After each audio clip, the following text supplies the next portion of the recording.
Ibinigay ko sa'yo ang lahat. Pumayag ako sa lahat ng gusto mo. Pero ano? Ito ang isusukli mo sa akin, Joseph? Magdadala ka dito sa bahay natin ng kabit mo? Tama na, Lenny. Alam ko na hindi kita mabibigyan ng anak. Alam ko din na pahihirapan lang kita sa pag-aalaga sa akin dahil baldado na ako. Pero, bakit mo naman nagawa sa akin to? Alam mo kung ano ang dahilan. Mahal na mahal kita. Ginawa ko ang lahat ng makakaya ko. Mapasaya ka lang. Pasensya na. Mahal ko si Grace. Eh ako? Mahal mo ba ako? Mahal kita. Mahal? Mahal ba talaga o awa na lang ang natitirang dahilan kaya hindi mo ako maiwan? Mahal kita. Kung mahal mo ko, bakit ang sakit? Kung mahal mo ko, bakit nandito tayo ngayon sa sitwasyon na ito? Lenny. Pagmamahal, Joseph! Huwag mo nang gamiting dahilan ng pambababae mo sa pagmamahal mo sa akin dahil hindi ako tanga! Baldado lang ako pero naiintindihan ko pa ang lahat ng nangyayari. Ginagawa ko lang naman ito para sa'yo. Dahil sa sakit mo. Sinasabi ko na nga ba, itong sakit ko pa rin talaga ang punot dulo ng lahat. Sabihin mo nga sa akin ang totoo, Joseph. Talaga ako? Mahal kita. Mahal. Pero hindi sapat para mapigilan ka magdala dito ng babae. Tama ba? Matutulungan ako ni Grace na maalagaan ka. Mabait siya at naiintindihan niya ang sitwasyon nating dalawa. Anak ko, Joseph! Ni minsan ba sumagi man lang sa isip mo kung ano ang pwede kong maramdaman sa ginagawa mo sa akin ngayon? Kung maiintindihan ko din ba ang dahilan kung bakit mo dinala dito ang babaeng yan? Oo! Hindi! Sa tingin ko nga nakalimutan mo nang may asawa ka kaya naisip mo na patirahin dito ang kabit mong yan eh. May pangalan siya, Lenny. Wala akong pakialam! Hayaan mo naman sana akong magpaliwanag sa'yo. Hindi na!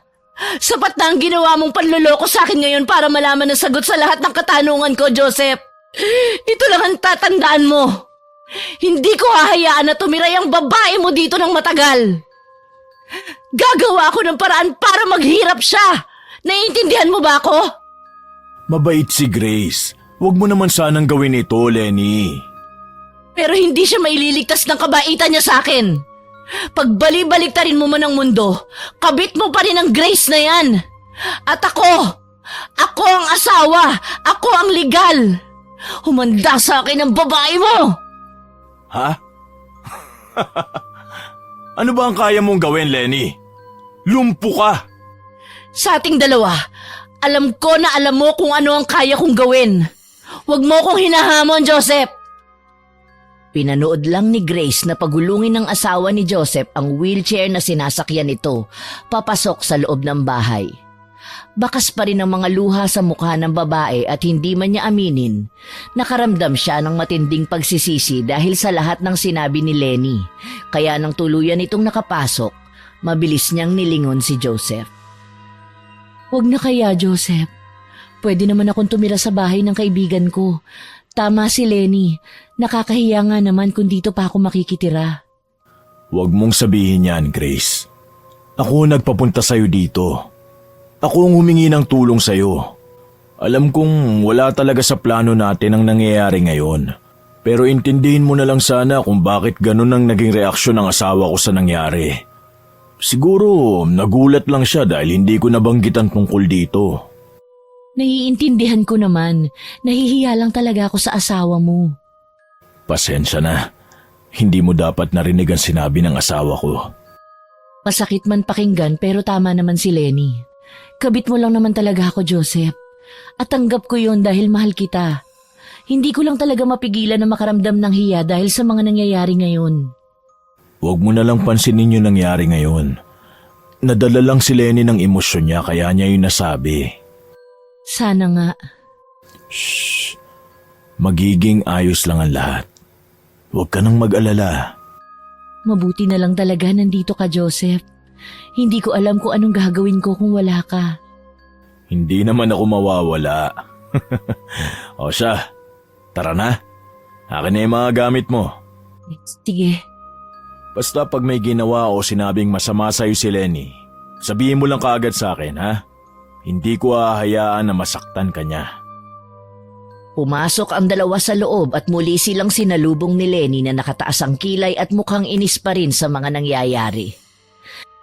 Nang dinala tuloy ni Joseph ang mga dalang bagahe ni Grace sa ipinaayos nitong kwarto, naiwan ang babae sa sala kung saan mariin nitong tinitigan ni Lenny na para bang kinikilatis. Wala tuloy nagawa ang babae kundi pilit na iwasan ang mga tingin nito. Hindi alam ni Grace kung ilang minuto siyang nakatayo sa harapan ng asawa ni Joseph. Pero mabilis siyang napatayo ng tuwid nang bigla niyang marinig ang pagtawag ni Lenny sa pangalan niya na puno ng otoridad. Ha? Bingi ka ba? Pasensya na, hindi ko kasi narinig ng maayos yung sinabi mo. Ang sabi ko, anong pinakain mo sa asawa ko para magawa mo siyang mapaikot gaya ng ginagawa mo sa kanya ngayon? Wala akong ginagawang masama. Ha? Hindi mo ba alam na masama ang ginagawa mo ngayon? Naninira ka ng relasyon ng iba. May asawa na si Joseph pero pinatulan mo pa rin. Mahal ko ang asawa mo. Pwes, wala sa lugar yung nararamdaman mo para sa kanya. Kung ako sa'yo hanggat maaga pa, wag mo na kaming guluhin. Hindi ka kailangan ng asawa ko. Alam ko, pero dahil lang naman kay Joseph kaya ako pumayag na dito tumira.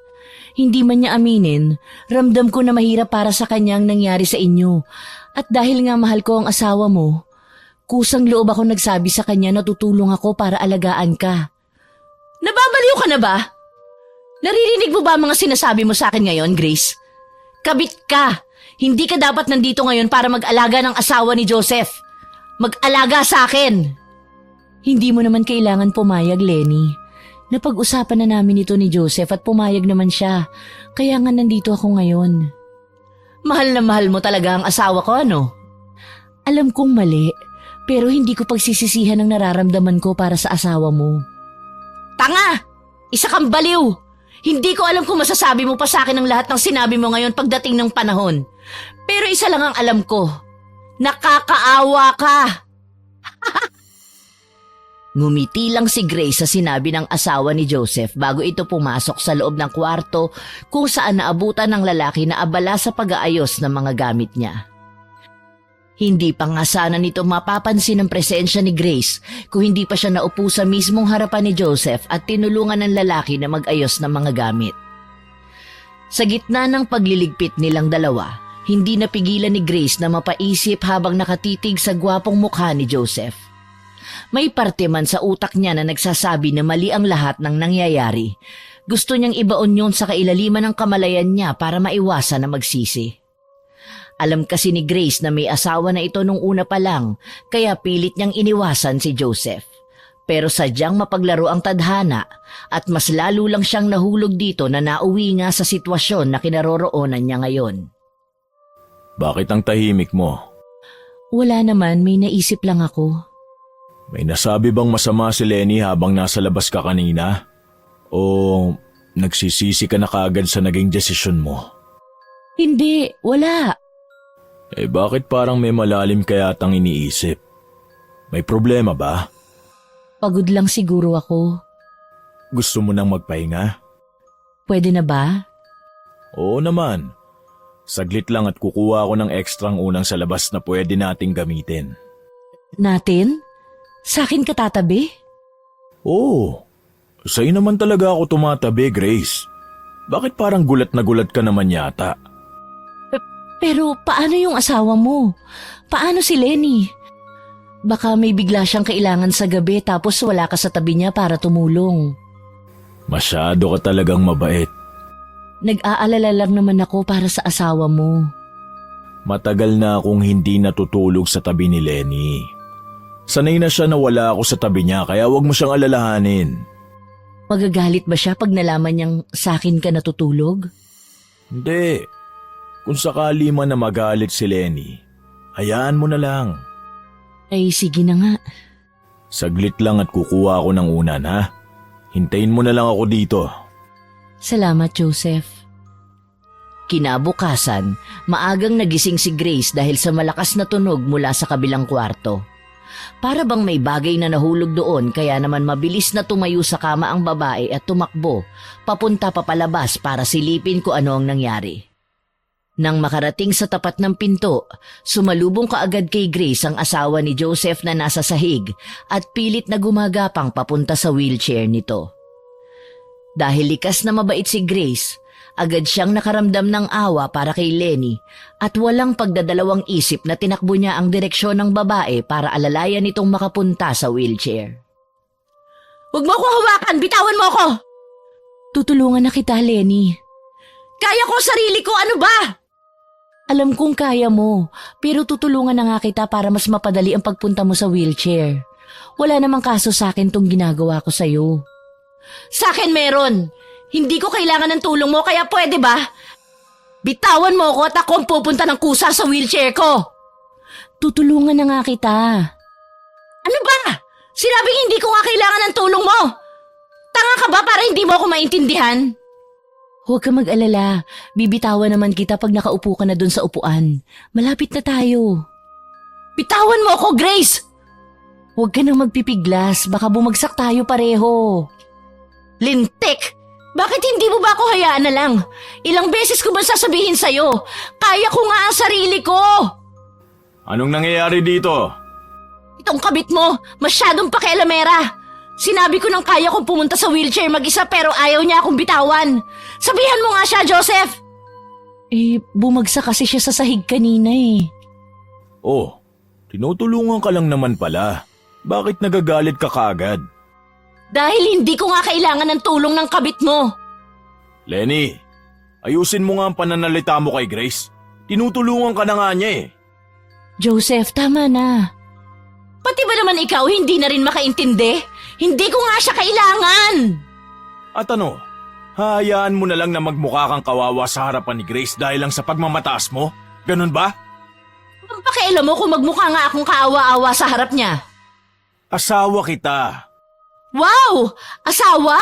Simula nang dinala mo ang babaeng yan dito, nawalan ka na ng karapatan na tawagin akong asawa, Joseph! Mahiya ka nga sa balat mo!" Ano ba, Lenny? "Joseph, tama na. Huwag na kayong magtalo." Hindi. Ipinapahiya ka na lang nitong si Lenny. Tinutulungan mo na nga siya tapos siya pa ang may ganang magalit. "Mana, kumalma ka." "Yan! Ganyan nga! Makinig ka sa kabit mo!" Lintik talaga. Pagkatapos ng nangyari, iniwasan na ni Grace na lapitan ang asawa ni Joseph at maging sanhi ulit ng pagtatalo ng mag-asawa. Pero dahil sadyang kailangan talaga ng tulong ni Lenny, hindi nito mapigilan na tulungan ng babae sa tuwing tumutumba ito at hindi makatayo. May ilang pagkakataon din na nasasaktan na siya ni Lenny pero dahil nga mabait ang babae, hinayaan niya lang ito at patuloy na inintindi. Makalipas ang ilang araw, napansin ni Grace ang unti-unting pagtanggap ng asawa ni Joseph sa tulong niya. Sa kabila kasi ng paninigaw at pagtaboy nito sa babae, hindi nagpatinag si Grace at patuloy pa rin na tumutulong. "Uminom ka na ng gamot mo." "Ako na! Iabot mo sa akin yung tubig." "Heto oh." Nga pala, inilagay ko na sa loob ng banyo yung damit na isusuot mo. May tubig ka na rin." "Mabuti naman. Si Joseph, nasaan?" "Nasa labas yata, may kukunin daw." "Himala ata at hindi ka sumama." Wala kasing maiiwan sa'yo dito sa bahay kaya nagpaiwan na lang ako." "Tanga ka ba? Ang tagal ko nang naiiwan dito mag-isa kaya hindi mo ko kailangan bantayan." "Kahit na." "Hindi ko alam kung bakit sinasayang mo yung oras mo sa akin. Wala ka naman mapapala sa lumpong katulad ko." "Masama bang tulungan ka?" "Oo, dahil nagsasayang ka lang ng pagod sa katulad ko. Hindi mo ako madadala sa pagiging mabait mo, Grace." "Hindi mo naman kailangang madala. Gusto ko lang talagang tulungan ka." "Tingnan natin kung magagawa mo pa ako matulungan pagdating ng araw." "Anong ibig mong sabihin?" "Tanda mo pa ba yung sinabi ko nung unang beses na tumuntong ka dito sa bahay namin?" Grace, samahan mo nga ako dito sa labas. "Saglit lang, Lenny ha. Pupuntahan ko lang si Joseph." Grace! "Saglit lang, papunta na ako." Ang tagal mo. "Bakit?" Ibili mo nga ako dun sa tindahan ng sigarilyo. Sige, akin na ang pera. Paglabas pa lang ni Grace ng gate, napansin na kaagad niya ang kakaibang tingin ng ilang mga tambay sa kabilang lugar, lalo na ng mga nakatatandang babae. May mga mapanlait itong tingin at kahit hindi marinig ni Grace ang mga binubulong ng mga ito, alam niyang siya ang laman ng kwento ng bawat taong nadadaanan niya. Nang marating nga niya ang tindahan, dali-dali itong bumili at agad na ring umalis para maiwasan ang matanong ng mga tao doon. Akala ni Grace ay ligtas na siya mula sa mga tsismosa nang matanaw na niya yung gate, pero nagkamali ang babae. Bigla siyang napatigil sa paglalakad nang harangin siya ng isang matandang lalaki na mukhang kanina pa naghihintay. Gustuhin man itong iwasan ni Grace, bigla siyang hinawakan ng matanda sa braso at may kakaibang ngisi sa labi na tinitigan siya nito. Ikaw ba, Iha, ang bagong kalaguyo ni Joseph? Bakit niyo na itanong, Manong? Kalat na kasi dito sa aming lugar na may inuwi daw na babae si Joseph. Ikaw ba yon? Ako nga ho. Aba, at hindi mo talaga itinanggi, ano? Makapal ang mukha mo, Iha. Kailangan ko na hong umalis. Magandang araw ho sa inyo. Saglit lang. Bastos ang ugali mo, ah. Kinakausap ka pa tapos tatalikuran mo ko? Anong bitiwan ninyo ako? Aray! Nasasaktan ho ako! Ikaw ang kabit ni Joseph? Manong, natatakot na ho ako sa ginagawa ninyo. Tumigil na kayo, parang awa nyo na. Bakit? Wala naman akong ginagawa sa'yo, Iha. Bakit ka naman matatakot sa akin? Hindi ba't sanay ka naman sa mga ganitong bagay? Yung puwersahan at delikado? Ano po sinasabi ninyo? Halika, ipapakita ko sa'yo kung anong sinasabi ko, Iha. Wag! Bitiwan niyo ho ako! Sumama ka na sa akin. Saan niyo ho ako dadalhin? Wag ho! Maawa kayo! Maawa? Ikaw ba? Hindi ka ba naaawa sa asawa ni Joseph? Wala ho akong ginagawang masama.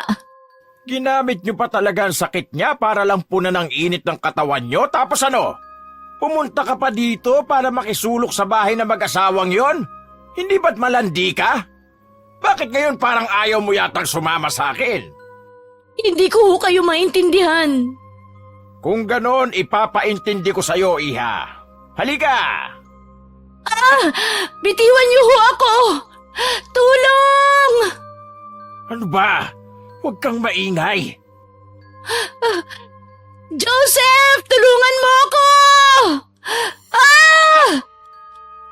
Bago pa man tuluyang mahigit ng matanda si Grace papunta sa kabilang direksyon ng daan, biglang dumating si Joseph na humihingal pa at mukhang tumakbo. Ilang segundo lang itong tiningnan ng matanda bago magpatuloy na higitin ng dalaga. Kaya naman si Grace na mismo ang nagtanggal ng magaspang nitong kamay sa braso niya at takot na nagtago sa likod ng lalaking si Joseph. Grace! Ayos ka lang ba? Ano masakit sa'yo? Sinaktan ka ba niya? Hindi naman, pero Joseph, natatakot ako. Shh! Nandito na ako. Pasensya na, Joseph, kung natakot ko itong babae mo. Nagkaroon lang naman kami ng kaunting katuwaan. Anong ginagawa mo, Manong Pedro? Bakit? Inihiram ko lang naman ang kabit mo, Joseph. Hindi naman siguro masama kung paglaruan ko yung isa dahil dalawa naman ang babae mo, di ba? Kung gusto nyo nang mapaglalaruan, humanap kayo na sa inyo. Kayo na mismo nagsabi, sa akin ito, kaya huwag nyong pakialaman. Masyado ka naman yata madamot, iho. Kabit mo lang naman ang babae niyan, kaya bakit hindi mo ipahiram sa akin? Abat, bastos pala ang bibig nyo eh. Mahiya naman kayo, Manong Pedro. Ako ba talaga ang bastos sa ating dalawa, Joseph? Kalat na sa buong lugar natin ang kababuyan mo, kaya ikaw sa ating dalawa ang dapat mahiya. Sinira mo ang pamilya mo. Wala kayong pakialam sa buhay namin, kaya pwede ba? Huwag kang manggugulo. Umalis na kayo dito bago pa ako tumawag ng pulis. Tingnan natin kung saan ka dadali ng pagiging sakim at sabik mo sa babae. Tara na, Grace. Pumasok na tayo sa loob. Lumipas ang ilang linggo matapos noong nangyari at naging bihira na ang paglabas ni Grace sa lugar ni na Joseph. Natakot na kasi ang babae dahil sa nangyari, kaya hanggat maaari ay nanatili na lang ito sa loob ng bahay. Nagpatay mali siya na lang din ito sa mga naririnig niya sa paligid at minabuti na lang iwasan ng mga tao na may masamang sasabihin sa kanya. Abala si Grace sa pagpupuna sa katawan ng asawa ni Joseph nang bigla siyang makarinig ng malalakas na katok sa labas ng bahay. Dahil abala ang kasama nitong si Joseph sa pag-aayos ng makina ng sasakyan, walang ibang magbubukas ng gate kaya naman binilisan nito ang pagbibihis kay Lenny at agad na ring pumunta sa baba para alamin kung sino ang kumakatok. Bakit po? Sino po ang hanap nila? Jay? Tagal mo akong pagbuksan ng pinto ah. Jay, anong ginagawa mo rito? Ano pa ba? Eh di binibisita ka? Ginulat mo ko! Sira ka talaga! Alam ko. Wala ka bang balak na papasukin man lang ako? Nangangalay na ako dito kakatayo oh. Eh, oo, pasok ka! Ay, sa wakas. Bakit ka pala biglang napasugod? Binibisita nga kita. Tagal mo nang hindi nagpaparamdam sa dati mong tinitiran. Kaya sinadya na kita dito. Medyo naging abala kasi ako kaya hindi na ako nakabalik kaagad. Kumusta naman ang buhay mo dito? Masama ba ang ugali ng asawa ni Joseph? Jay, huwag ka nga maingay, baka marinig ka. Sus, hindi yan. Ano nga, masama ba? Medyo. Pero kaya ko naman. Malamang, ikaw pa ba? Halika, dito tayo maupo sa salas. Nauuhaw ka ba? Nagugutom? Anong gusto mo? Ayos lang ako. Huwag ka na mag-abala pa. Sigurado ka ha? Pwede naman akong bumili ng makakain mo sa labas. Naku, wag na. Baka bigla ka pang kuyugin ng mga tao sa labas. Mukhang lahat pa naman ng tao dito galit sa'yo. OA mo naman. Totoo nga. Teka, nasan ba si Joseph? Parang di ko yata nakikita. Gusto mo bang tawagin ko? Nasa likod lang naman yun ng bahay kaya paniguradong maririnig niya pag bigla ko siyang tinawag. Nagbibiro lang naman ako. Biglang napalingon ang dalawa sa pinto ng isang kwarto nang bigla doong lumabas si Lenny na nakasakay sa wheelchair at may inis na ekspresyon sa mukha. Hindi naman sana ito papansinin ng dalawa lalo na ni Grace, pero kumunot ang noon niya nang mapansin ang biglang pananahimik ng kaibigan nitong si Jay. Nakatitig lang ito sa direksyon ng asawa ni Joseph at bakasang pagkaseryoso sa mukha. Tatanungin pa lang sana ni Grace kung ano ang dahilan ng bigla nitong hindi pag-imik nang matigil sa ere ang pagbukas ng bibig niya nang biglang tumayo si Jay. Napansin ng babae ang biglang pagtagaktak ng pawis ng binata, kasabay ng sunod-sunod nitong paglunok na para bang takot na takot habang nakatingin sa loob ng laman ng dala nitong bag. Dahil sa kuryosidad, tumayo si Grace at nilapitan ang pwesto ng kaibigan niya bago dahan-dahang silipin ang bagay na tinititigan nito. Doon nakita ng dalaga ang isang maliit na bote na may lamang hindi matukoy na likido. Kumukulo yon at patuloy na bumubula mula sa loob. Jay? Jay, may problema ba? Hoy, ano ba yung sinisilip mo? Ha? Anong sabi mo? Sabi ko, ano yung sinisilip mo? Ano yung laman ng bote? Wala. Gamit ko lang to. Gamit? Eh bakit parang bigla kang pinagpawisan nang makita mo yan? Mainit kasi dito eh. Mainit ba? Gusto mo ba ipaglabas kita ng electric fan? Hindi na. Mabuti pa. Lumipat na lang tayo ng ibang lugar na pwedeng tambayan. Doon na lang tayo sa harapan ng gate nyo. Bakit naman doon? Aalis na rin naman ako eh, kaya doon na lang tayo mag-usap. Sandali lang naman. Tara na. Hindi na nagawang makaangal pa ni Grace dahil tuluyan na itong nahigit ng kaibigan niyang si Jay papunta sa labas ng bahay. Nang marating nila ang mismong tapat noon, nanlaki ang parehong mga mata ng dalaga nang bigla siyang hawakan ni Jay sa balikat at marahas na iniharap siya habang nagmamasid sa paligid. May problema ba, Jay? Tinatakot mo ako sa ginagawa mo ngayon. Umalis ka na dito, Grace. Tumakbo ka na. Ha? Anong ibig mong sabihin? Ano bang nangyayari, Jay? Hinaan mo ang boses mo. Baka marinig nila tayo. Sinong nila? Basta, umalis ka na dito sa lalong madaling panahon. Delikado ang buhay mo sa asawa ni Joseph. Masama ang kutob ko sa babaeng yun.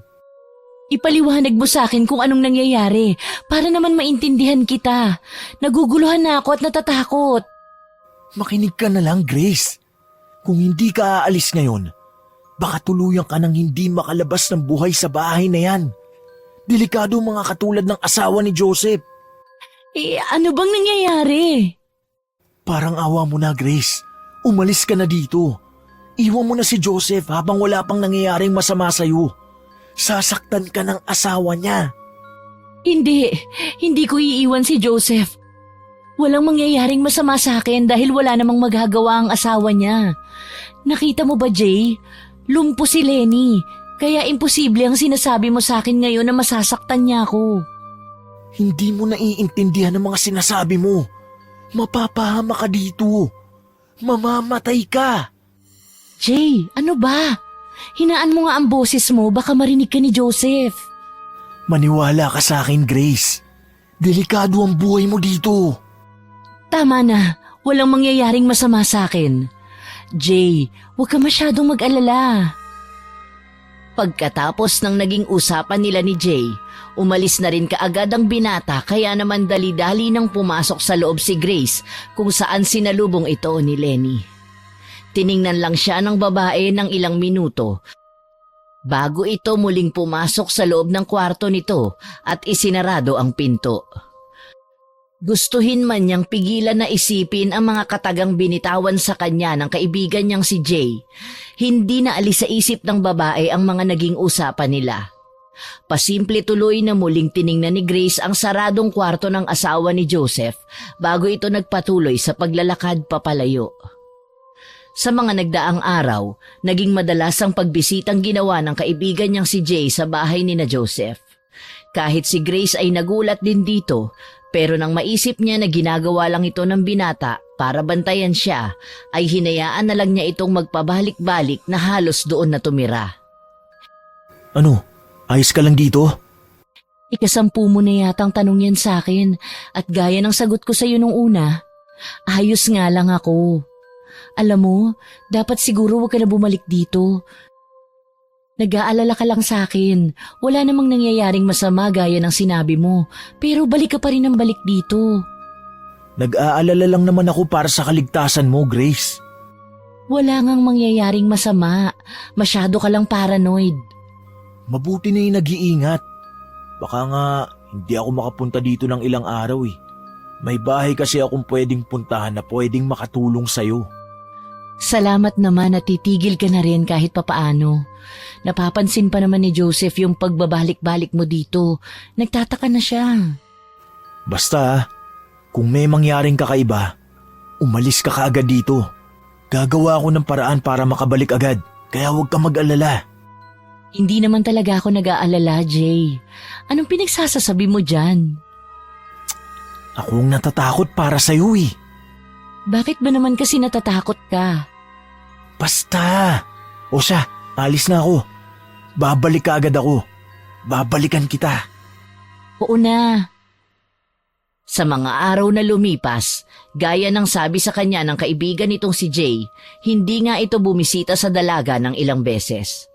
Akala ni Grace nung una, babalik din kaagad ang binata mula sa pinuntahan nito, pero lumipas ang mga linggo hanggang naging 1 buwan at hindi pa rin bumabalik ang kaibigan ng babae. Dahil abala sa mga ginagawa sa bahay, nawala na lang din sa isip ni Grace ang tungkol sa pagbalik ni Jay. Mas naging tutok kasi ang dalaga sa pag-intindi sa asawa ni Joseph dahil sa paglala ng pagiging baldado nito, kaya naman nawala na siya ng oras na makapag-isip-isip tungkol sa kanyang kaibigan. Naiihi ata ako ah. Magbabanyo ka? Sasamahan na kita. Anong sasamahan? Kaya kong pumunta doon mag-isa. Pero baka kailangan mo ng tulong kaya aalalay ako sa'yo. Ano ba? Bakit ang kulit mo? Sinabing ako na nga, di ba? Kaya ko ang sarili ko. Kaya ko maglakad. Tutulungan na nga kita. Alam kong mahirap pumunta mag-isa sa banyo. Pati ba naman pag-ihi ko, sasama ka pa rin? Baka kasi bigla ka nalang matumba sa loob. Lintik! Kaya ko nga sabi! Ano na naman yan? Bakit nagtatalo na naman kayong dalawa? Manahimik ka na nga lang, Joseph. Wala ka rin namang maitutulong sa akin. Huwag mo ako susundan, Grace, kundi tatamaan ka. Pero... Hayaan mo na siya. Kaya niya yon. Baka kasi madula si Lenny. Hihingi din yun ng tulong pag kailangan niya. At paano kung hindi siya humingi? Mabuti pa hihintayin ko na lang siya matapos. Magpahinga ka na, Grace. Kaya na ni Lenny ang sarili niya. Tara na, matulog na tayo sa kwarto.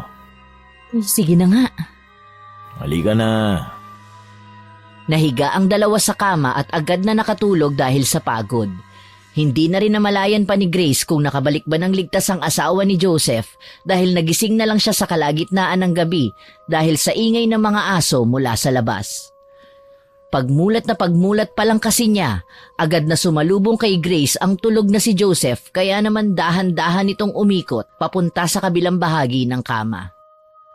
Muli na sanang ipipikit ng dalaga ang mga mata nito para magpatuloy sa pagtulog, nang bigla siyang may mahagip na figura ng tao mula sa mismong harapan ng pinto ng kwarto. Tiningnan niya yon ng mabuti at nang makumpirma na may tao nga, agad na nakaramdam ng kaba si Grace bago nito napagdesisyonan na dahan-dahang bumangon para alamin kung sino ang taong nasa dilim. Mabilis ang tibok ng puso at nanlalamig ang buong katawan na inihakbang ng dalaga ang mga paa nito papunta sa mismong pinto. Balak pa lang sanang buhayin ni Grace ang ilaw, pero naging mabilis ang lahat ng pangyayari at bigla na lang nakita ng dalaga ang asawa ni Joseph na si Lenny na nakatayo. Mula sa sulok kung saan may kaunting liwanag, nakita niya kung paano mabilis nang umisi sa kanya ang babae bago ito bigla na lang nawala na nagpatindig sa balahibo ng katawan ni Grace. Lenny? Grace? Anong ginagawa mo dyan? Ha? Bakit nandyan ka? Anong ginagawa mo dyan sa dilim? Nakita ko si Lenny. Baka nagbanyo lang yon. Bumalik ka na lang dito at matulog. Bukas mo na siya intindihin. Pero nakita ko siyang Halika na. Matulog na tayo. Joseph?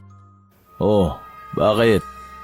Nakakapaglakad ba ang asawa mo? Ano? Paano makakapaglakad yun? Lumpo nga, di ba? Baka masyado ka nang napapagod sa pag-aalaga kay Lenny kaya kung ano-ano ang nakikita mo. Pero nakita ko, nakatayo talaga siya doon sa dilim. Baka namamalik mata ka lang. Imposible ang sinasabi mo. Baka nga. Halika na. Bumalik na tayo sa pagtulog. Marami pa tayong gagawin bukas eh. Saglit lang ha, iinom lang ako ng tubig sa kusina. Bilisan mo. Pilit lang nang ngumiti ang dalaga kay Joseph bago ito dahan-dahang lumabas ng kwarto. Imbis na dumiretso sa kusina gaya ng sinabi niya sa lalaki, namalaya na lang ni Grace na nasa harapan na siya ng kwarto ni Lenny at dahan-dahang pinipihit ang hawakan ng pinto. Naisip kasi nito na imposible nga ang bagay na nakita niya sa dilim kanina, pero para patunay na hindi talaga yun totoo. Natatakot man, lakas loob nitong sinilip ang kwarto ng asawa ni Joseph at tiningnan ng kama ng babae, kung saan ito nakita si Lenny na mahimbing na natutulog. Kinabukasan, maagang nagising si Grace at nagpunta sa loob ng kwarto ni Lenny para alalayan itong bumangon, na palagi niyang ginagawa. Noong araw na yon, agad na napansin ni Grace ang kakaibang mga tingin na ibinabato sa kanya ng babae. Para bang alam nito ang ginawa niya noong gabi kaya naman hindi maiwasan ni Grace na makaramdam ng hiya at pilit na iniwasan ang mga mata nito. Nakatulog ka ba ng maayos, Grace? Ha? Oo naman. Talaga? Bakit? Wala. Napansin ko kasi na para bang kulang ka sa tulog. Tulala ka kanina. Ayos lang ako. Wala naman pati akong pakialam kung hindi. Tinanong ko lang. Makahulugan na nagtinginan ng dalawa bago umiwas ng tingin si Grace at nagpatuloy sa paglilinis ng buong bahay. Gusto kasi ng dalaga na matanggal sa isip niya ang tungkol sa nakita nito kagabi. Kaya naman minabuti ni Grace na ituon na lang atensyon sa buong bahay kung saan hindi siya pinakialaman ni Lenny. Sumapit na ang gabi at oras na ng hapunan pero hindi pa rin nakakauwi si Joseph mula sa trabaho nito. Hindi man sanay na silang dalawa lang ang magkasama sa bahay, hindi na lang umimik ang dalaga at tahimik na lang na kumain.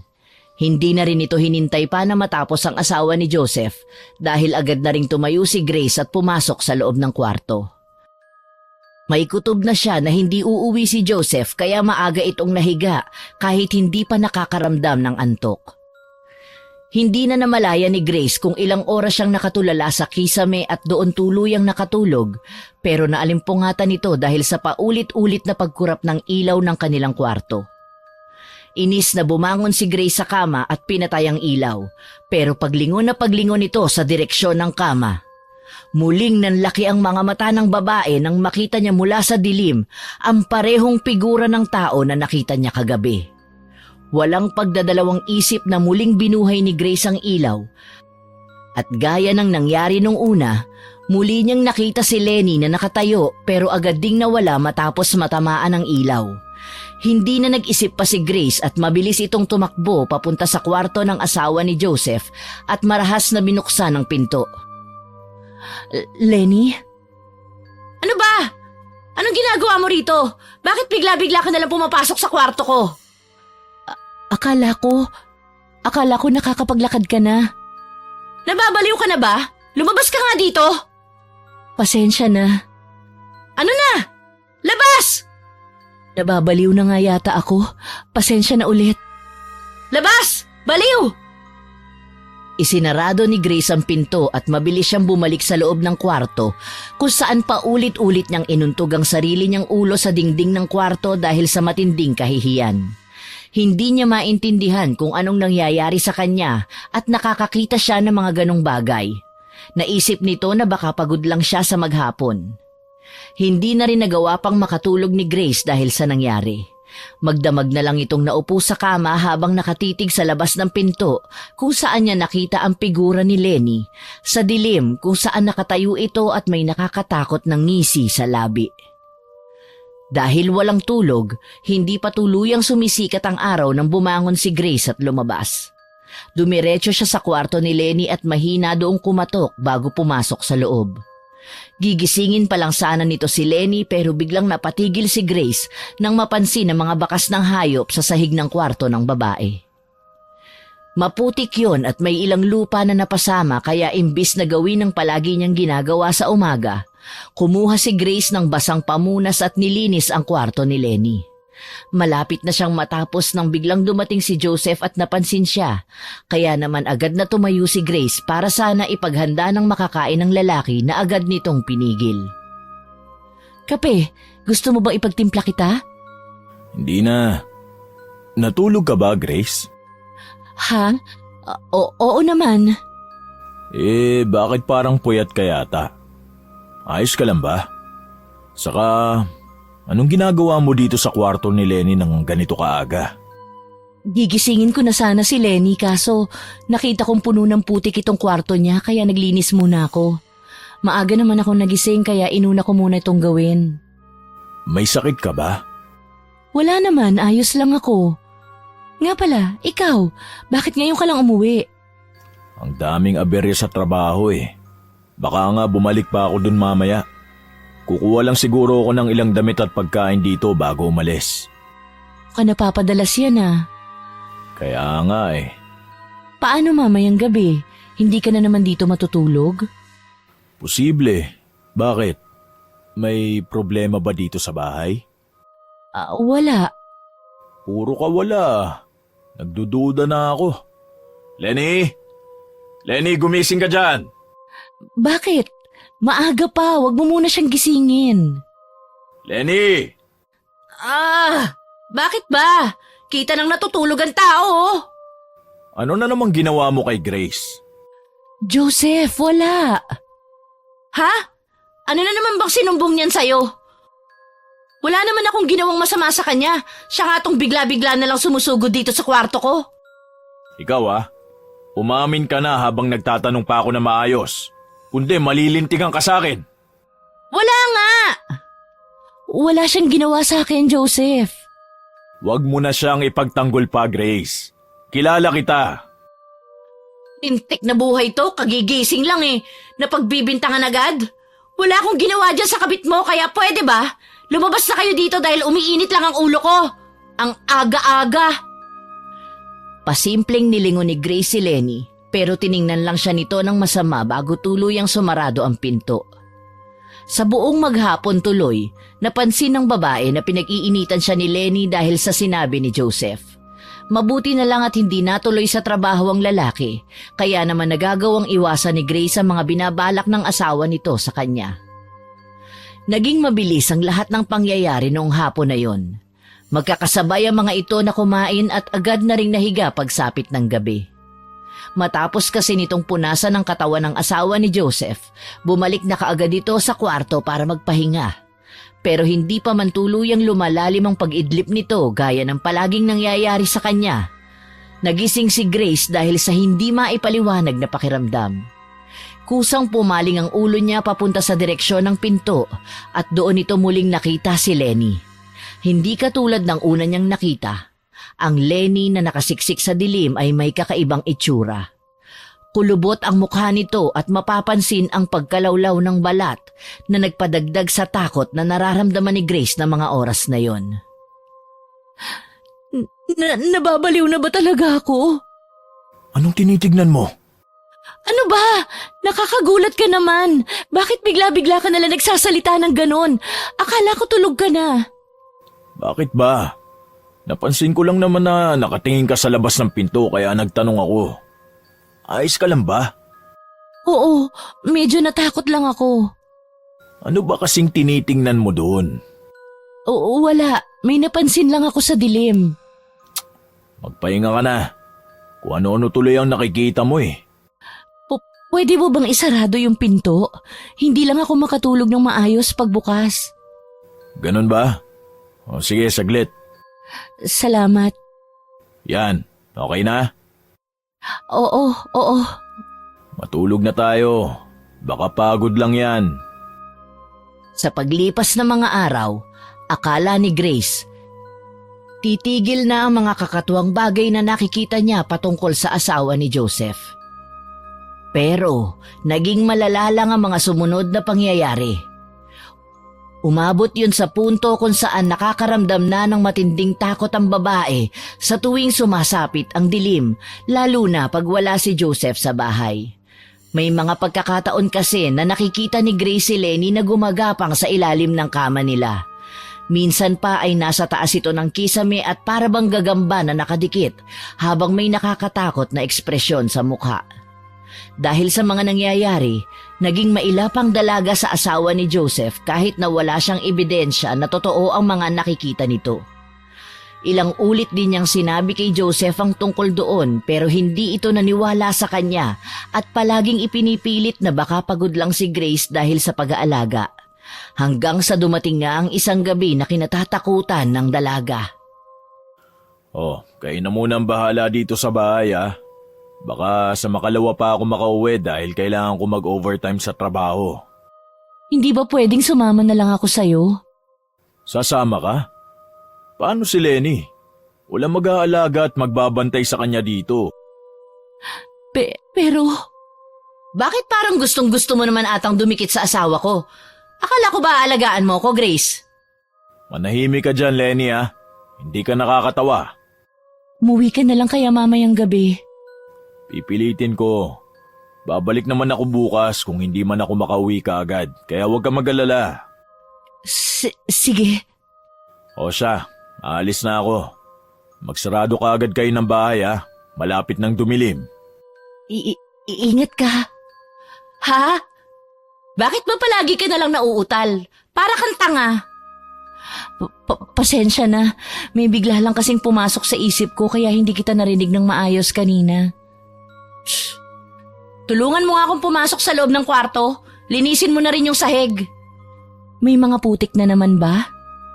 Oo. Dapat siguro isara mo yung bintana mo sa gabi para hindi ka mapasok ng kung ano-anong hayop. Dami mong satsat. Linisin mo na lang. Sige. Tara na. Pagsapit ng 10:00 ng gabi, nasa loob na kaagad ng kwarto si Grace. Isinara na rin ito ang pinto ng kwarto nila at nahiga sa pinakasulok ng kama kung saan kitang-kita ni Grace ang buong paligid ng kwarto. Hindi kasi maintindihan ng babae kung anong problema sa kanya, pero nakaramdam si Grace ng matinding kaba at takot nung gabing yun na naging dahilan kung bakit paranoid itong nagbantay sa paligid. Pinakiramdaman niya ang lahat ng bagay na malapit sa kanyang direksyon. Lalo na ang kabilang kwarto kung saan natutulog ang asawa ni Joseph. Gustuhin man niyang ipahinga ang mga mata dahil sa pagod, may nagsasabi sa utak niya na may masamang mangyayari ng gabing yun, kaya naman naging mahirap para sa dalaga ang mag-relax. Tanging tunog lang ng paggalaw ng relo at ang mabibigat na paghinga ni Grace ang maririnig sa paligid. Hindi naman nagtagal, biglang bumuhos ang malakas na ulan sa labas at nasundan niyo ng pagkamatay ng kuryente. Kukuha pa lang sana si Grace ng ilaw pero mabilis siyang napalingon nang magsimulang gumalaw ang hawakan ng pinto na para bang may pilit na nagbubukas noon. Grace!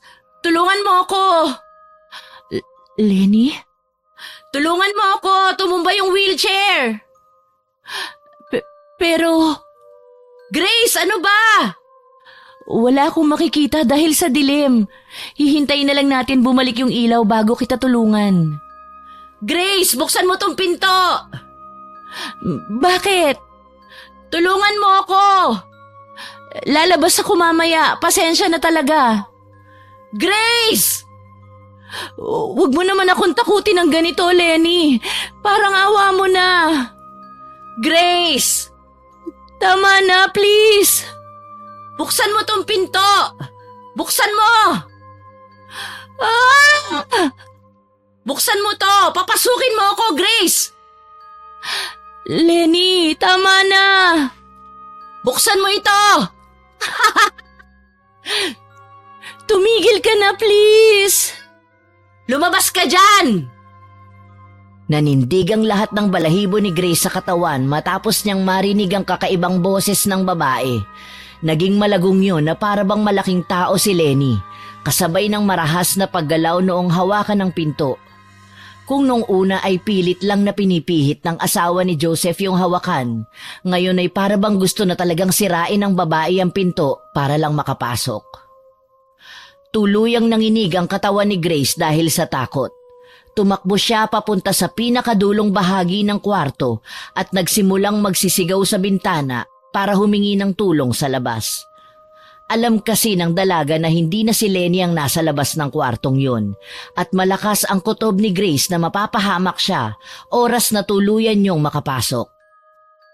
Tulong! Tulungan ninyo ako, mga kapitbahay! Sige, sumigaw ka lang, Grace. Iparinig mo ang takot mo sa akin. Saklolo! Papasok na ako, Grace! Wag! Tulong! Walang makakarinig sa'yo. Walang magliligtas sa'yo. Sinabi ko naman sa'yo noong una pa lang na tigilan mo na kami ng asawa ko. Hindi ka pa rin talaga nakinig. Wag, Lenny! Hintayin mo ako ngayon! Sa isang malakas na lagabog, tuluyang bumukas ang pinto ng kwarto ni Grace at bumungad sa kanya si Lenny na may nakakatakot na ngisi. Nakatayo ito ng tuwid at nakalaylay ang mahabang buhok habang mariin na nakatitig sa mga mata ng dalaga. Sinigawan ito ni Grace ng ilang ulit pero dahan-dahang naglakad ang babae papunta sa kanyang direksyon, na agad namang inatrasan ni Grace dahil sa takot. Paanong nakakalakad ka? Nagulat ka ba? Totoo ang mga nakikita ko? Oo. Totoo ang lahat, Grace. Mula nung unang gabi hanggang sa mga pagkakataon na nakikita mo kung nasa ilalim ng kama nyo. Nakakagulat, hindi ba? Ha? Lumpo ka. Panoorin mo kung paano ka pahirapan ng isang lumpo na katulad ko. Malandi ka! Lenny, wag mong gawin sa akin ito. Wag? Sinira mo ang pamilya ko. Alam mo na may asawa na si Joseph. May sakit ako. Akala mo ba maaawa ako sa'yo dahil lang inaalagaan mo ko? Hindi! Wag. Parang awa mo na.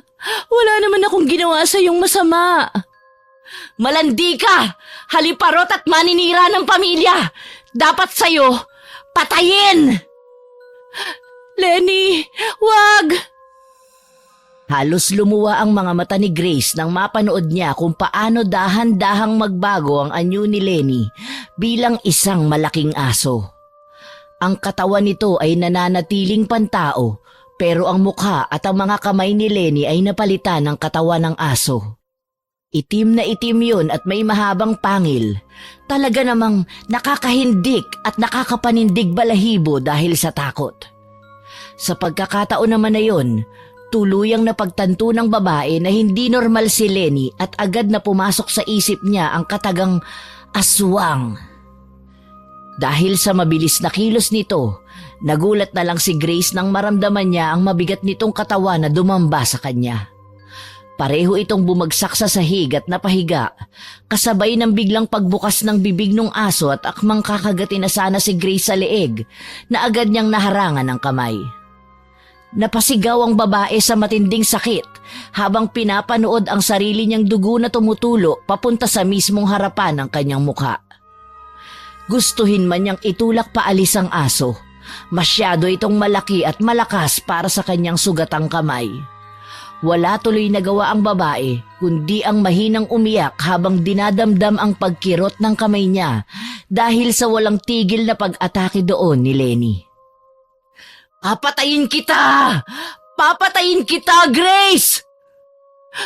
Wag mong gawin sa akin to, Lenny. Parang awa mo na. Manahimik ang pokpok ka! Ang dapat sa'yo pinapatay! Tulong! Saklolo! Halika! Sumama ka sa akin!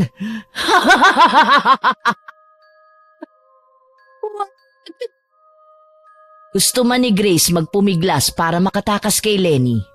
Tuluyan siyang nahawakan nito sa pareho niyang mga paa at balak na sanang higitin papunta sa labas ng pinto. Pero pareho silang napatigil nang biglang sumulpot si Joseph sa mismong harapan ng pinto. Walang mababakas na gulat sa mukha nito, pero hindi yun binigyan ng pansin ni Grace. Gamit ang natitira niyang lakas, malakas niyang sinigawan si Joseph para humingi dito ng tulong. Sa hindi naman inaasahang pangyayari, tiningnan lang siya ng lalaki bago ito dahan-dahang naglakad papunta sa direksyon nila ni Lenny. Nandito na ako. Joseph, tulungan mo ko. Parang awa mo na. Oh, huwag mo sabihin na akala mo dumating itong asawa ko para iligtas ka. Ako na ang nagsasabi sa'yo, mali ka. Kawawa ka, Grace, dahil pumunta siya rito para tulungan akong mapatay ka. Tulungan mo ko. Aswang ang asawa mo. Ha? Akala mo ba talaga ililigtas ka niya? Pakiusap. Pinapasakit mo ang tiyan ko, Grace. Parehong-pareho talaga kayo nitong babae mo, Joseph. Mga bobo! Mga walang kwenta! Joseph! Tama ka ba talaga, Grace? Hindi ka nga sabi ililigtas ng asawa ko. Bumalik siya dito para tumulong. Naririnig mo ba ako? Pumunta siya rito para tulungan akong patayin ka sa ayaw at sa gusto ni Joseph. Anong? Naiintindihan mo na ba ngayon? Tama na, Lenny. Halika na, tulungan mo kong higitin itong si Grace papunta sa kabilang kwarto. Narinig mo ba? Ha? Sinabing tama na. Joseph, huwag mong gawin to. Mahal kita. Hindi ka maililigtas ng pagmamahal mong yan, Grace. Mamamatay ka dito sa mismong bahay namin. Joseph, please. Iligtas mo ako sa asawa mo. Huwag ka nang tumakas. Mas lalo ka lang masasaktan. Wag! Hindi matanggap ni Grace na pati si Joseph ay isa rin pala sa gusto siyang mamatay. Tuluyan-tuloy itong nanghina at tinitigan ng likod ng dalawa habang hinihigit ang lugaw niyang katawan papasok sa loob ng kwarto ni Lenny. Nang maipasok sa loob, dahan-dahang gumulong si Grace at nagtago sa ilalim ng kama. Pero nahuli ni Joseph ang buhok niya at hinigit siyang muli papalabas. Kumapit man siya sa paanan ng kama para hindi siya nito tuluyang mailabas. Malakas din ang lalaki at walang kahirap-hirap siya nitong nahila papalabas. Nang magkaroon din ng lakas ng loob si Grace, binalak niyang itulak ang mukha ng lalaki para makatakas dito. Pero nagulat ang babae nang ang bumungad sa kanya ay isang malaking baboy katabi si Lenny na nakangisi. Naging mabilis din ang lahat ng pangyayari at bigla na lang din siyang sinugod ng baboy na yon at inatake. Napuno ng dugo ang buo niyang katawan dahil sa sugat, kasabay ng ilang ulit na paglagutok ng mga buto niya na nadurog dahil sa katawan ng baboy. Malaki kasi talaga ito at may hindi normal na lakas. Tama na! Ganyan nga! Sumigaw ka, Grace! Iparinig mo sa akin kung gaano ka nasasaktan, kung gaano ka natatakot dahil sa mga nangyayari. Ang sarap sa tenga ng iyak mo!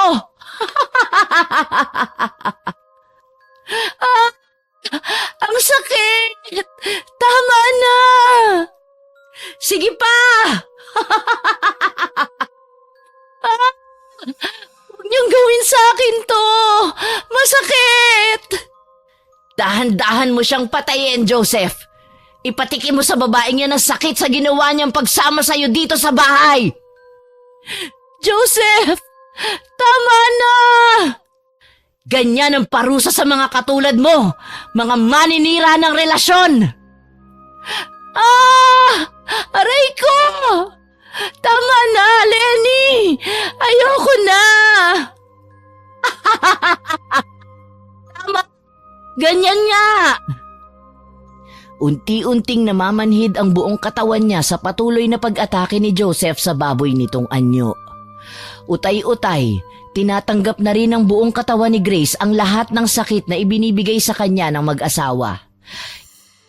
Naisip din ng babae na doon na talaga siya mamamatay, kaya naman ipinikit ni Grace ang kanyang mga mata at tinanggap ang bawat kagat at pagbutas ni Joseph sa tiyan niya na ang pinupunteriya ay ang mga lamang loob nito.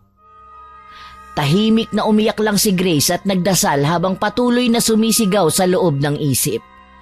Akala niyo nung mga oras na yon, tuluyan na siyang mamamatay sa kamay ng dalawang aswang na mag-asawa. Pero nagulat ang babae at mabilis na napamulat nang marinig ni Grace ang malakas na pagbukas ng pinto ng kwarto. Doon bumungad sa kanya ang kaibigan nitong si Jay na humihingal. Jay? Grace? Jay, umalis ka dito! Mga hayop kayo! Anong ginawa niyo sa kaibigan ko, ha? Wag! Tumakbo ka na, Jay! Mapapahama ka rito! Iligtas mo ang sarili mo, parang awa mo na! Dumating pa talaga ang kaibigan mo, Grace? Hindi ko inaasahan na babalik siya dito. Hindi ba takot na takot ka nang nalaman mo na aswang ako? Papatayin kita! Mo din bang mamatay gaya ng nangyayari sa kaibigan mong malandi? Manahimik ka! Wag! Wag, Lenny! Ako na lang! Matapang ka na ngayon, ha? Huwag niyong galawin ng kaibigan ko, parang awa niyo na. Ako na lang ang patayin niyo. Ililigtas kita, Grace. Ligtas? Nahihibang ka na ba? Walang magagawa ang isang katulad mo laban sa amin ng asawa ko. Masasayang lang ang pagod mo, kaya pwede ba? Umalis ka na habang pinapayagan pa kita. Dahil sa oras na uminit ang ulo ko, baka pati ikaw ay hindi na rin makalabas dito ng buhay. Umalis ka na, Jay. Akala mo ba natatakot ako sa'yo? Hindi! Pilit mang sigawan ni Grace ang kaibigan nito. Hindi nakinig ang lalaki at bigla na lang sumugod papunta sa direksyon niya habang may bagay na inilalabas sa dala nitong bag. Pinanood ng babae kung paano nakipagbuno ang kaibigan niyang si Jay sa aswang na si Joseph gamit lang ang kung ano-anong langis. Ibinabasbas niya yon sa katawan ng baboy na nagiging dahilan ng malakas nitong pagpalahaw na parabang nasasaktan. Hindi na naintindihan ni Grace ang sunod na ginawa ng binata dahil tuluyan siyang napahiga sa sahig habang hawak ang tiyan niya na hindi tumitigil sa pagdurugo. Hindi na rin nagawa pang lumingon nito para tingnan si Jay dahil sa matinding panghihina. Ang tanging nagawa lang nito ay ang pakinggan ang paligid kung saan narinig niya ang palitan ng palahaw ng mga ito. Hindi naman nagtagal. Wala nang narinig si Grace na ingay ng baboy sa paligid at tanging paghinga na lang ni Jay at sigaw ni Lenny ang natira. Ha? Papaanong? Anak ako ng albularyo. Kaya kung ako sa'yo, tumakbo ka na dahil hindi kita hahayaang mabuhay. Albularyo ka lang. Bangkilan ako. Alam ko ang lahat ng tungkol sa mga katulad mo. Kung ganon, alam mo din na kaya kong gawing aswang ang kaibigan mong si Grace. Bitawan mo siya! Bakit parang bigla ka yatang natakot? Hindi mo siguro inaasahan ang sinabi ko, no? Aray! Bitawan mo sabi ang kaibigan ko! Kung sa tingin mo, kaya mo ako kagaya ng ginawa mo sa asawa ko si Joseph, pues nagkakamali ka. Malakas ako! Tumigil ka na, Lenny. Tama na! Manahimik kang malandi ka! Hindi naman mangyayari ang lahat ng ito kung hindi dahil sa'yo eh. Hindi ko alam kung anong nakita sa'yo ni Joseph para bigla na lang niya akong lokohin. Mahal ako ng asawa ko. Tahimik pa rin sana ang buhay namin ngayon. Masaya kung hindi ka dumating. Mahal ko ang asawa mo, alam mo yun. Hindi ko naman kayo ginulo. Hindi ba tumulong pa nga ako kay Joseph na alagaan ka? Dahil mahal ko siya at hindi yun labag sa loob ko. Wala akong pake! Akala mo ba mababago ang isip ko pagkatapos mong sabihin yan? Hindi! Kung kinakailangan kong gawin kang aswang tulad ng ginawa ko kay Joseph, makaganti lang sa'yo, gagawin ko! Anong ibig mong sabihin? Bago pa man makasagot si Lenny, nagulat na lang si Grace nang makita ang kaibigan nito na nasa likod na ng babae at may hawak na pamalo. Sa isang mabilis at malakas na hampas, tumumba ang babae at napahiga sa sahig. Tuluyang binibitawan ang nanghihina ng katawan ni Grace na agad na sinalo ni Jay at inihiga sa malapit na kama. Pinanood ni Grace na itali ng binata ang asawa ni Joseph sa isang upuan bago ito mabilis na lumapit sa kanya at dali-daling binuhat siya saka itinakbo papalabas ng bahay. Hindi pa man tuluyang nakakalayo ang dalawa. Narinig nila ang malakas na sigaw ni Lenny mula sa loob ng bahay kaya mas binilisan pa ng lalaki ang takbo. Hindi man alam ni Grace kung saan sila pupunta. Mahigpit siyang kumapit sa katawan ni Jay habang mahinang dumadaing dahil sa pagsakit ng kanyang sugat na dumudugo pa rin. Grace? Grace, ayos ka lang ba? Jay? Huwag kang pipikit. Hahanap tayo ng malapit na ospital na pwedeng gumamot sa mga sugat mo. Buisit, hindi pa rin talaga tumitigil yung pagdurugo. Delikado to. Saan tayo pupunta? Hindi ko alam. Pero kailangan natin makalayo. Baka sundan tayo ng asawa ni Joseph at maabutan. Mahirap na. Paano kung hindi tayo makatakas? Baka maabutan nila tayo at mapatay. Huwag kang magsalita ng ganyan. Hanggat kaya natin tumakbo, tatakbo tayo. Si Lenny lang naman na may kakayahan na humabol sa atin dahil hindi ko siya napuruhan kanina. Si Joseph, siguro hanggang kinabukasan tulog pa rin yun. Salamat at dumating ka. Akala ko mamamatay na ako kanina. Mabuti na nga lang talaga at nakinig ako sa sinasabi ng utak ko kanina. May masama na kasi talaga akong kutob na may mangyayari sa iyong masama kaya kahit malayo, nagbiyahe na kaagad ako para pumunta dito. At yun nga, naabutan kita. Yung tungkol sa sinabi ni Lenny, totoo ba na alam mo na talaga na aswang siya nung unang araw pa lang? Oo, nakita mo yung langis sa bag ko? Yung sinilip mo noon? Ibinigay yun sa akin ng nanay ko noon. Kumukulo yun sa tuwing may aswang sa paligid. Nakita mo naman, kumukulo yung laman ng bote nung unang araw na pumunta ako sa bahay nyo. Kaya nalaman ko na aswang ang asawa niya. Si Lenny lang? Oo, siguro hindi naman talaga aswang si Joseph noong mga panahon na yun. Posible na ginawa lang siyang aswang ng asawa niya dahil sa nangyari. Para na rin makaganti sa'yo.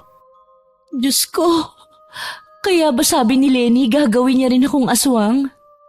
Oo, kaya niyang gawing aswang ang isang normal na tao kung gusto niya. Ganun ang mga bangkilan. Paano kung nagawa nga niya akong isang aswang? May posibilidad pa ba na bumalik ako sa dati? Tungkol ba talaga sa'yo ang tanong mong yan? O para kay Joseph? Gusto ko lang naman malaman kung posible pa natin siyang mailigtas mula kay Lenny. Wala na. Paano ka nakasigurado?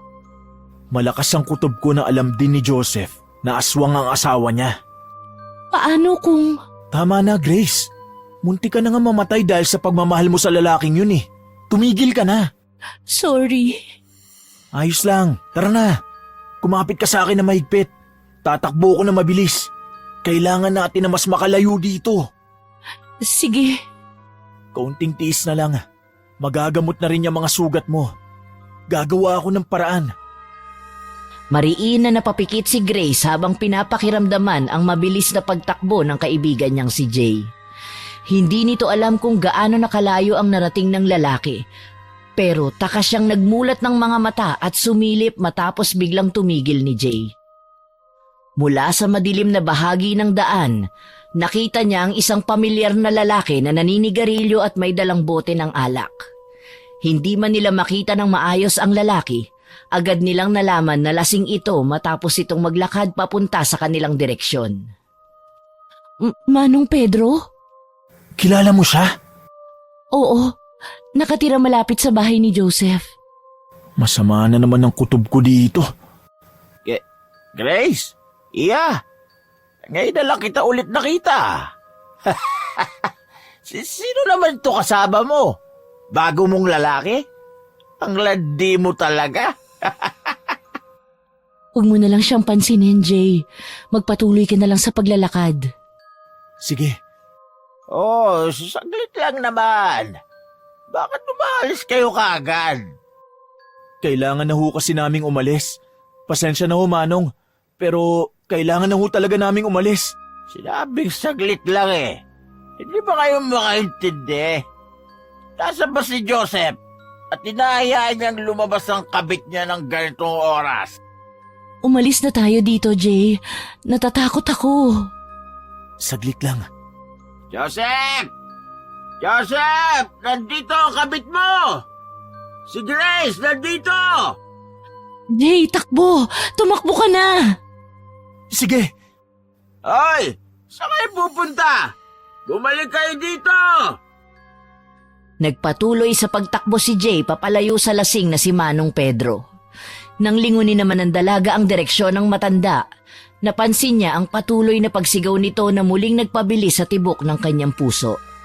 Natatakot kasi si Grace na baka nasa paligid lang ang asawa ni Joseph at marinig nito ang sigaw ng matanda. Kaya gaya ng sinabi ni Grace sa binata, tumakbo lang nang tumakbo si Jay papalayo. Nakarating ang dalawa sa isang maliit na terminal ng mga tricycle. Nung mga oras na yon, nanghihina na talaga si Grace at namumutla dahil sa pagkawala ng marami niyang dugo. Gustuhin man itong manatiling gising gaya ng paulit-ulit na ipinapaalala sa kanya ni Jay, dahan-dahan niyang ipinikit ang kanyang mga mata dahil sa matinding pagod.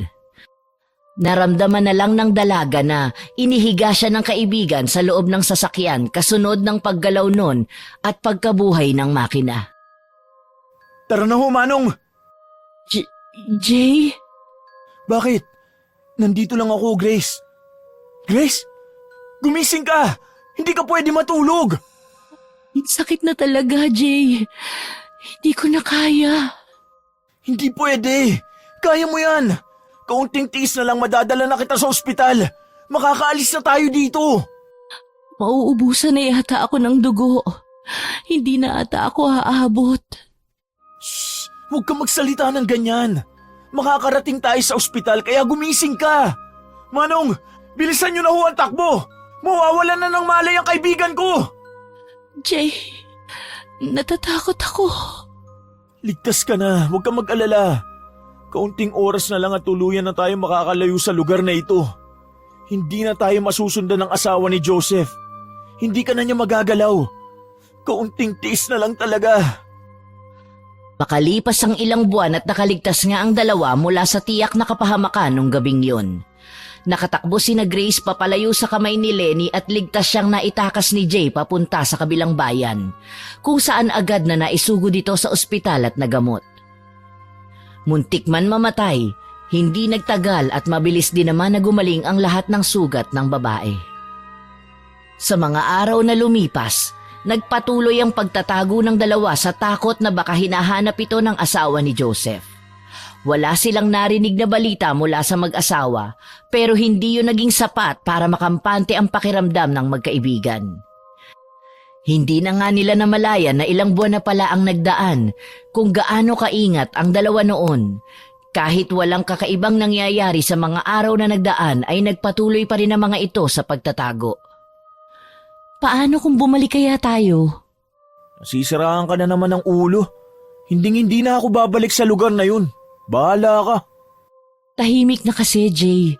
Wala rin naman tayong narinig na kahit anong chismis tungkol sa aswang o sa mag-asawa. O ano naman?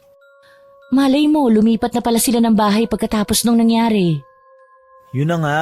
Baka lumipat na sila ng bahay kaya bakit babalik ka pa dun? Wala ka na rin namang mababalikan.